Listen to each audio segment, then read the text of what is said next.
जहां पर बराह रास्त एक बार फिर पाक फौज पर तनकीद की गई। अफवाज पाकिस्तान के बारे में बात की आपने। ये मेरा मुल्क है, इससे मुझे उतनी मोहब्बत है जितने पाकिस्तान की फौज के हर उस सिपाही को, हर उस अफसर को है जो आज बॉर्डरों पे शहीद हो रहे हैं, जो सीनों पर गोलियां खा रहे हैं, जिनकी औरतें बेवा हो रही हैं, जिनको पूछने वाला कोई नहीं है, जो बमों और गोलियों के आगे रुकते हैं, सीने अपने ऑफर करते हैं, खून के तमगे उनके सीनों पे लगते हैं। उनके पास बुलेट प्रूफ गाड़ियां नहीं होती, उनके पास बम प्रूफ गाड़ियां नहीं होती। आज बड़े फख्र से यहाँ कहा गया, बार बार कहा गया, कौम की बेटी बम प्रूफ गाड़ी। मैं चेयरमैन साहब शर्म से पानी पानी हो जाता हूँ जब मैं इस हॉल में जमहूरियत की बात करता हूँ, जब मैं इस हॉल में जमहूरियत के नारे सुनता हूँ, लेकिन फिर देखता हूँ कि जमहूरियत की तारीफ क्या है, फलां की बेटी, फलां का बेटा, फलां का पोता, फलां का नवासा। ये मेरी जमहूरियत है, genetically inherited democracy, sexually transmitted democracy. ये है हमारी जमहूरियत। अगर ये जमहूरियत है, एक बार नहीं, दो बार नहीं, 3 बार लानत भेजता हूँ उस जमहूरियत पे कि जिसमें कादियों साहब जैसा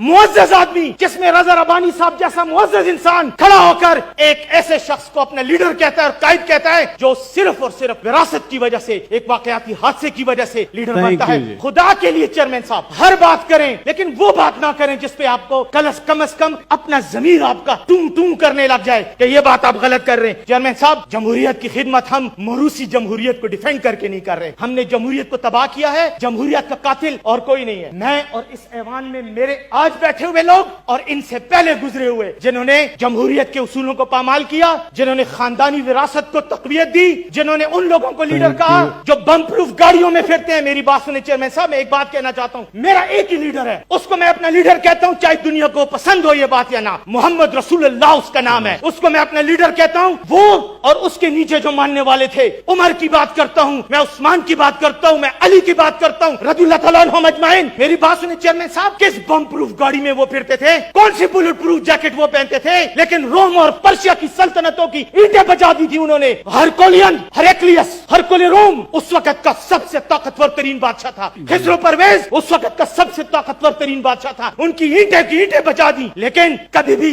अपने जिस्म पर इवन तीर को रोकने वाले लिबास नहीं पहना। आए जब बात करते हैं उसूलों की, शहादतों की, तो फिर हुसैन बने जो अपनी बीवी और बच्चों को लेकर मैदान करबला में चला गया था, जिसके बच्चे उसके सामने कत्ल किए गए। जब आपने कुर्बानियों की बातें करनी है तो ना बम प्रूफ गाड़ियों की बातें करें। सीनियों पर गोली खाने वाले जो आज सरहदों पर मर रहे हैं, उनका तो आप मजाक उड़ाते हैं, लेकिन बम प्रूफ गाड़ियों के अंदर पत्थर खाकर आपको चीखें निकल जाती हैं। चेयरमैन साहब, मुझे बड़ा अफसोस हुआ ये बातें सुनकर, जब पाक फौज पर हर बात पर उंगली उठाई जाती है। जो उन्होंने गलत किया है सबूत के साथ लाएं, बात करेंगे, उनको कमेटियों में भेजें। डिफेंस कमेटी है, उसके प्रेसिडेंट चेयरमैन बैठे हुए, इनके पास भेजें, बात करें, उस पर कोई फर्क नहीं पड़ता। फौज भी आएगी, अपने आप को डिफेंड करेगी। अगर डिफेंड नहीं कर सकती, बिल्कुल उनको एहतसाब करें, ये मीडिया उनको उठाए, कोई इशू नहीं है, लेकिन वो इल्जाम लगाएं जिसके पीछे आपके पास सबूत भी हो। या आपकी मुसलमानी का तकाजा है, या आपकी जमहूरियत दार का तकाजा है। एक मिनट, चांडू साहब बैठे हैं, हौसला, इन्नल्लाह मअस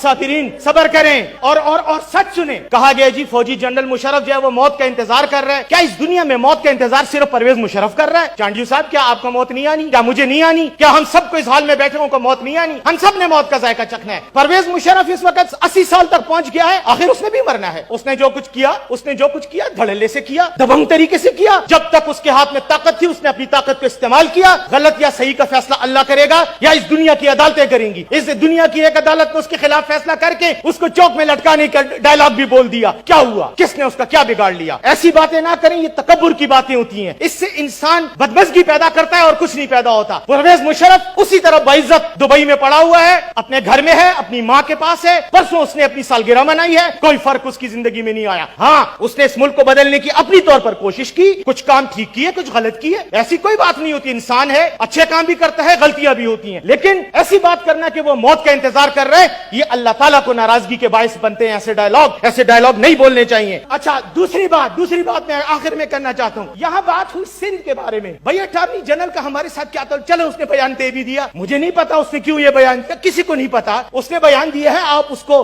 कल लॉ एंड जस्टिस मिनिस्ट्री में तलब करें, कमेटी में, उससे पूछना भाई तुमने نے یہ بیان کیوں دیا, لیکن اس بات کو بنیاد بنا کر آپ ایک ڈیموکریٹک ڈیبیٹ کو روک رہے ہیں. آپ کے حوالے سے یہاں پر 18ویں آئینی ترمیم پر کوئی بات کرتا ہے, آپ سب کھڑے ہو کے خنجر نکال لیتے ہیں. جیسے پتہ نہیں یہ جمہوری ادارہ نہیں ہے بلکہ کوئی ایک ایسا گروہ ہے کہ جس کے اندر آپ کوئی بات کر ہی نہیں سکتے. یہ تو کوئی ڈیموکریسی تو کیا, یہ تو نان ڈیموکریٹک اداروں کا بھی طریقہ نہیں ہوتا. وہاں پہ بھی آپ کو بات کرنے کی اختیار ہوتا ہے. 18ویں آئینی ترمیم پر بات نہیں ہو سکتی, سندھ پہ بات نہیں ہو سکتی, بلوچستان پہ بات نہیں ہو سکتی, کشمیر پہ بات نہیں ہو سکتی, KPK پہ بات نہیں ہو سکتی. کیوں نہیں ہو سکتی؟ بات کرنے میں کیا ہے؟ کس نے پاکستان سے غداری کی بات کی ہے؟ ہم سب یہاں پاکستان کے آئین پر حلف اٹھا کے, آپ نے خود جنوبی پنجاب کو صوبہ بنانے کی بات کی تھی, آپ کے دور میں ہوئی تھی. آج آپ کے سینٹ کے ایجنڈے پہ وہ چیز موجود ہے, لیکن جب سندھ کی بات آتی ہے وہاں الطاف حسین غدار, وہاں MQM غدار. خدا کا واسطہ ہے یار, کوئی سیاست کی ہر جگہ سیاست نہیں کی جاتی, ہر جگہ گروہی مفادات کا تحفظ نہیں کیا جاتا, ہر جگہ اپنے موروثی لیڈروں کو ڈیفینڈ کرنے کی بات نہیں ہوتی. کہیں پہ اس قوم کی, اس ملک کی, اس عوام کی بھی بات کریں تاکہ اللہ کے آگے کلیئر ہو. کیونکہ چانڈیو صاحب, موت کا انتظار ہم سب کر رہے ہیں, میں بھی کر رہا ہوں, آپ بھی کر رہے ہیں. یہ موت ہم سب نے چکنی ہے, اس کا ذائقہ ہم سب نے چکنا ہے. Thank you. میرا پرابلم یہ ہے کہ میں جو نیلیا نہیں ہوں اور میں امروہے کا نہیں ہوں, میں پشتون ہوں. میرا پرابلم یہ ہوتا ہے کہ جب میرے اوپر کوئی وار کرتا ہے تو میں اس پہ 2 وار کرتا ہوں, جب میرے خلاف کوئی بات کرتا ہے تو میں اس پہ 2 بار بات کرتا ہوں, اور آخر وقت تک اپنے دشمن کو, اپنے مخالف کو اس وقت تک نہیں چھوڑتا جب تک یا تو معافی نہ مانگ لے یا مجھے نہ تباہ کر دے. تیسرا ایک راستہ اور ہوتا ہے, سیاسی مخالفین کو کہہ رہا ہوں, تیسری بات ایک اور راستہ بھی ہوتا ہے, اور اس راستے کو کہتے ہیں راضی نامہ اور صلح کا راستہ. لیکن وہ راستہ اینڈ میں آتا ہے, وہ آخری آپشن ہوتا ہے. پھر آپ نے کہا کہ انسان دعا مانگتا ہے اور پھر اس وقت دعا کی قبولیت کا ٹائم ہوتا ہے. اگر اس ملک پر آج یہ لمحہ, اگر اس ملک پر اگر قبولیت کا وقت ہے تو میں آج اللہ سے یہ دعا مانگتا ہوں کہ وہ میری جان اس ملک پر ایک بار نہیں 1000 بار قربان کر دے, میری نسلوں کو قربان کر دے.